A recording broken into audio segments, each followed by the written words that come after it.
हाय, श्री स्वामी समर्थ सर्वांना.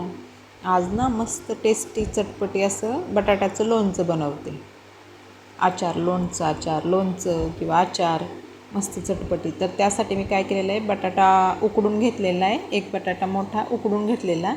आणि इथं मी सारण तयार करते. तर त्यासाठी पोहे खायचा 1 चम्मच बडीशेप आणि 1 चम्मच धनी आणि 1 काळी मिरी असं हलकंसं भाजून घेतलेलं. आणि ते आपल्याला दरदरा कूट बनवायचं त्याचं असं याच्यात काय म्हणतात त्याला, खलबत्त्यामध्ये असं कूट बनवायचं दरदरा, किंवा मिक्सरमध्ये फिरवा, कशातही चालतं. तर आणि त्याच्यानंतर मी तर तेल टाकलं आहे 1-1.5 पळी. त्याच्यामध्ये लसूण टाकलं आहे आणि जे आपण कूट बनवलं होतं ते टाकायचं. त्याच्यानंतर 2-3 कढीपत्त्याची पानं, हळद. खूप टेस्टी लागतो, चटपटी मस्त जेवणासोबत ते. आणि असंही खायला खूप छान. थोडंसं जाडं मोठं तिखट हलकंसं होऊ द्यायचं.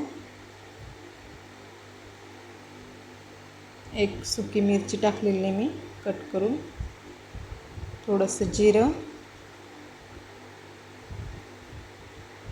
खूप छान लागतो हा आचार. लोणचं. आचार म्हणा, लोणचं म्हणा, काय एकच आहे.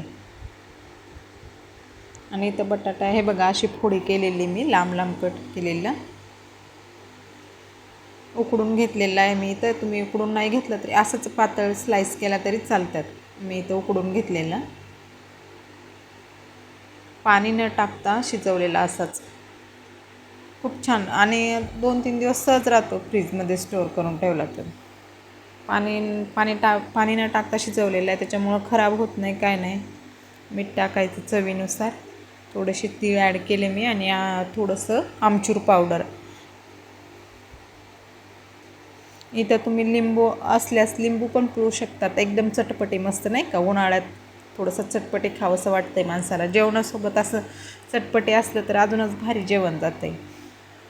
किंवा असंच आपण बटाट्याच्या फोड्या पण खाऊ शकतो. हे बघा, तयार आहे आपलं लोणचं.